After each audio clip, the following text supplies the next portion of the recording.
নুসরাত ছাড়াও আরও কয়েকজন মাদ্রাসার ছাত্রী অধ্যক্ষ সিরাজউদ্দৌলার যৌন নিপীড়নের শিকার হয়েছিল বলে পুলিশের তদন্ত কমিটির তদন্তে প্রমাণ মিলেছে।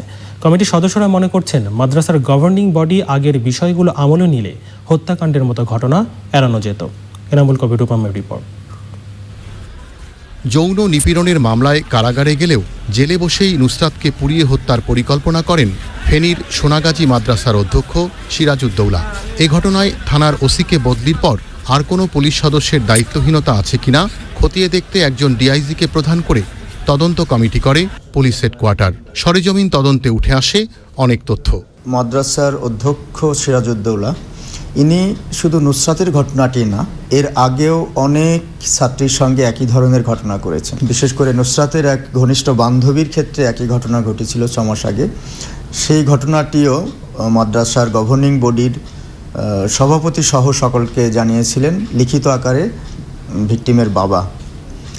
কিন্তু এইসব অভিযোগের কোনো ব্যবস্থা গ্রহণ করা হয়েছে বলে আমরা জানতে পারিনি। ওই অভিযোগগুলোর যদি সময়োচিত ব্যবস্থা গ্রহণ করা হতো তাহলে হয়তো নুসরাতের দুঃখজনক ঘটনাটি নাও ঘটতে পারত। তদন্তে গিয়ে গ্রহণ করা সাক্ষ্যগুলো এখন মিলিয়ে দেখছে পুলিশের তদন্ত কমিটি। আমরা 17-18 জন সাক্ষ্যের সাক্ষ্য নিয়েছি পুলিশ সদস্য ছাড়া।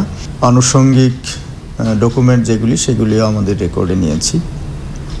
এখন কিছু কিছু আরও করবোরেটিভ এভিডেন্স আমরা কালেক্ট করার চেষ্টা করছি। মামলা দায়েরের আগে ও পরে শ্লীলতাহানির অভিযোগ করার সময় মাদ্রাসার গভর্নিং বডির সভাপতি ও থানার ওসি তাদের সাথে দুর্ব্যবহার করেন বলেও জানিয়েছেন নিহত নুসরাতের মা।